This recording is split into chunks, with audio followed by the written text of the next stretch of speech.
দর্শক বন্ধুরা, আমি এখন জিলাপির মতো এরকম পেঁয়াজ দিয়ে তোমাদের একটা গোলাপ ফুল আঁকা শেখাবো। এখান থেকে আরেকটু বাঁকিয়ে ২ পাশ থেকে বাঁকিয়ে এভাবে একটা লাভ চিহ্ন এঁকে নিচে একটু টান দিয়ে আনতে হবে এবং ভিতরে এভাবে পাপড়িগুলো এঁকে দিতে হবে।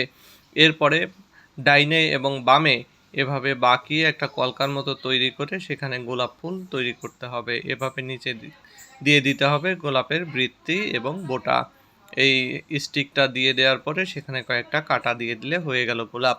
এবার ৭টা ডট দিয়ে মাঝখানে এরকম দিয়ে চারপাশে ৬টা ডট দিয়ে মোট ৭টা ডট দিয়ে একটা জবা ফুল আঁকা শেখাচ্ছি। এই জবা ফুলের যে ৫টা পাপড়ি সেই পদ্ধতি এখানে মানা হচ্ছে না, তবে খুব সহজ পদ্ধতিতে এটা কিন্তু সবাই শিখতে পারবে।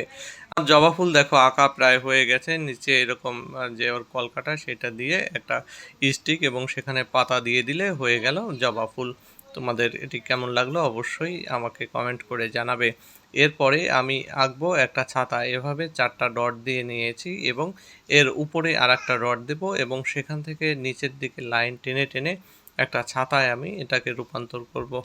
২ পাশে যোগ করে মাঝখানে এরকম ঢেউ ঢেউ করে দিয়েছি এবং উপরের মাঝখানে যে পয়েন্টটা আছে সেখান থেকে চারদিকে এরকম লাইন টেনে দিলে আমার ছাতা হয়ে গেল।